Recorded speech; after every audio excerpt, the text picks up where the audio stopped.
ඔන්න එකෝමත්ත කාලෙක ඈත පිටිසර ගමක දුප්පත් පවුලක් ජීවත් වුණා. ඒ පවුලේ හිටියේ සෝමදාස, ඔහුගේ බිරිඳ කුසුමා සහ ඔවුන්ගේ පුංචි දියණිය ශකුනි. ඔවුන්ට තිබුණේ පුංචි ගෙයක් විතරයි. ජීවිතය ගෙවා ගන්න ඔවුන්ට හැමදාම මහන්සි වෙලා වැඩ කරන්න සිද්ධ වුණා. සෝමදාස නැගිටින්නකෝ, දැන් වෙලාව හරි. අදත් පරක් වුණොත් එහෙම මුදලාලි මහත්තයා කෑ ගහයි ඔන්න. මහන්සියට ටිකක් නින්ද ගියා කුසුම. දැනටමත් පරක්කුයි. ඒක නෙමේ කුසුම. දුව දැන් දවස් ගානක ඉඳන් ස්කූල් බෑග් එකක් ඉල්ලනවා.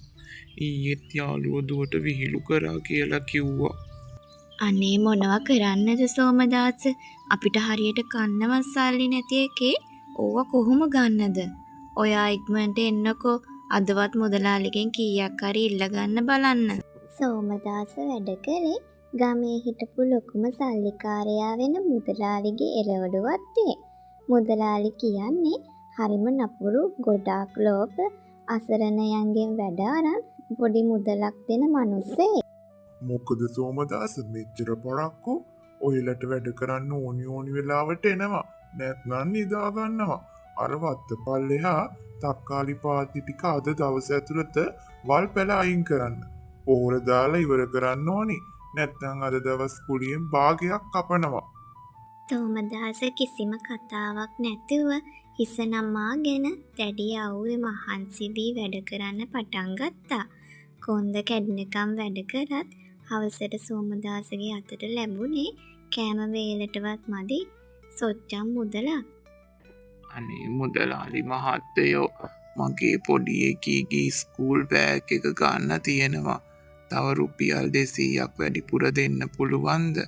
මම හෙට ඒකටත් එක්ක වැඩ කරන්නම්. එහෙම සල්ලි දෙන්න මම ගස්වලින් කඩනවා කියලා හිතුවද? මේ සෝමදාස කරුණා කරලා මෙතනින් යන්න. සෝමදාස, අපි මෙහෙම අනුන්ටම වැඩ කරලා හරියන්නේ නෑ. අපේ ගෙදර පිටිපස්සේ තියෙන පුංචි ඉඩම් කෑල්ලේ අපිම එළවලු ටිකක් වගා කරමු නේද? අනේ කුසුම, අපිට කොහෙන්ද ඒකට ඇට ಜಾති? පොහොර ගන්න සල්ලි කොහෙන්ද අපිට? අපි මුලින්ම බණ්ඩක්ක, මිරිස්, තක්කාලියට ටිකක් දාමු. මමයි දුවයි එකතු වෙලා වත්ත සුද්ධ කරන්නම්කෝ.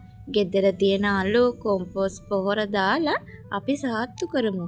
ඔයත් මුදලාලිගේ වත්තේ වැඩ ඉවර වෙලා ඇවිදින් පුළුවන් නම් අපිට පොඩ්ඩක් උදව් වෙන්නකෝ.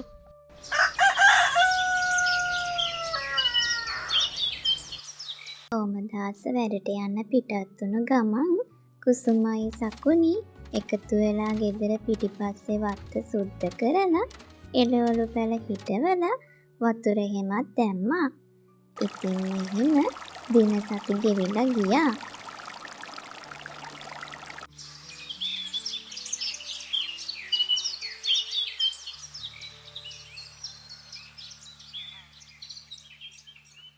අම්මේ බලන්නකෝ, මේ එළවලු ගස්වල මල් ඇවිල්ලා. අපේ එළවලු වත්ත හරිම ලස්සනයි අම්මේ. මාස කීපයක් යද්දී කිසිම වසවිසක් නැතිව ගෙදර හැදූ පොහොර විතරක් දාලා වගා කරපු ඒ පුංචි ගෙවත්ත සරුසාර අස්වැන්නෙන් පිරී ගියා. නෙලාගත්තු අලුත් එළවලු දැකලා මේ පුංචි පවුලේ හිතවල ලොකු සතුටක් ඇති වුණා. සෝමදාස, අද අපේ වත්තේ එළවලු ටිකක් වැඩිපුර තියෙනවා. ඔයා වැඩ ඉවර වෙලා එන්නකෝ. මම දුවත් එක්ක එකතු වෙලා එළවලු ටික කඩලා තියන්නම්. හරි කුසුමෝ, ඔයා කඩලා තියන්නකෝ දුවත් එක්ක එකතු වෙලා එහෙනම්. මේ එළවලු ටික අරගෙන ගිහින් හවස පොලේ විකුණන්න බලන්න සෝමදාස. සෝමදාස තමන්ගේ මහන්සිය පසෙ කරා දියණියද සමග එළවලු කූඩයක් අරගෙන ගමේ හැන්දෑ පොලට ගියා. එහෙත් පොලේ ලොකු මුදලාලිලා මේසේ උඩ එළවලු තියාගෙන කෑ ගසද්දී සෝමදාසට නම් ඇතුළතින් තැනක් ලැබුණේ නෑ. අන්තිමේදී සෝමදාස සහ සකුනි පොලේ කෙළවරක පාරායිනේ තිබුණු ගසක් යට එළවලු ටික තියාගත්තා. තක්කාලි අලුත් බණ්ඩක්කා වසවිස නැති එළවලු එන්න ගන්න අපෙන්. සෝමදාස කොච්චර කෑ ගැසුවත් යන එන කිසිවෙක් ඒ දෙහා බැලුවෙවත් නෑ. එකපාරටම අහස කළු කරගෙන ආවා. මහා හඬින් විදුලි කොටමින් එන පුපුරමින් තද වැස්සක් කඩාගෙන වැටුණා.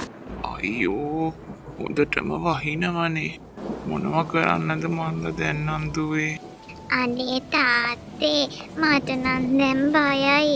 අපි ගෙදර යමුද තාත්තේ? නෑදුවේ තව ටිකක් ඉමු. අද 1 රුපියලක්වත් හොයාගත්තේ නැත්නම් අම්මා ගෙදර උයන්නේ කොහොමද? සෝමදාස ඉක්මනින් ළඟ තිබුණු වෙඩි කැබැල්ලක් දුවගේ ඔළුවට දාලා ඇයව වැස්සෙන් බේරා ගැනීමට උත්සාහ කරා. ඉතින් ටික වෙලාවකින් මෙතන යන්න ගියපු කාන්තාවක් මේ දෙන්නව දැකලා එතනින් අතර වුණා. ඇයි මේ වැස්සේ දෙමින්නේ? මේ පොඩි ළමයාවත් දෙමෙනවනේ අනේ. අනේ මැඩම් අපි මේ ගෙදර වගා කරපු එළවලු ටිකක් විකුණන්න ආවේ. කවුරුත් ගත්තේ නෑ.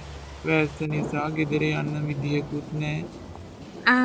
මේ මුළු එළවලු කූඩෙම තියෙන එළවලු මට දෙන්නකෝ. මම මේ ඔක්කොම ගන්නම්. ඇය එළවලු සියල්ල මිලදී ගත්තා. ඒ වගේම ඇය සෝමදාසට කිව්වා ඔයාලගේ මහන්සිය කවදා හරි හරියනවා. දිගටම මහන්සි වෙන්න කියලා. එහෙම කියපු කාන්තාව ගමේ හැමෝටම මේ සෝමදාසගේ එළවලු වල හොඳ කීවා. ඉතින් දවසින් දවස සෝමදාසගේ එළවලු හොඳට විකිණෙන්න පටන් ගත්තා.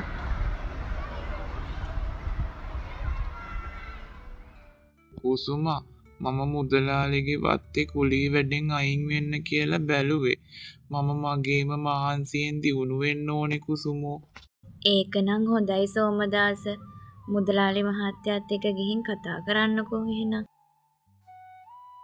සෝමදාස මුදලාලි ළඟට ගොස් වැඩපළෙන් අයින් වෙන බව පැවසූ විට මුදලාලිය ඔහුට හිඟන්නෙකුමෙන් නින්දා කළා. ඔහෙට පිස්සුද සෝමදාස? ඔහිලා වගේ හිඟන්නන්ට කොහෙන්ද තනියම වගා කරන්න ශක්තිය? මාසකින් ඔහේ ආපහු මගේ ළඟට එනවා දාඩිය දාගෙන. නමුත් සෝමදාස පසුබැස්සේ නෑ. ඔහු ගමේ අතහැර දමා තිබුණු කුඩා ඉඩම් කැබැල්ලක් පත්තට අරගෙන කුසුමා සහ සකුණීගේද උදව් ඇතිව විශාල ලෙස එළවලු වගාවක් ආරම්භ කරා.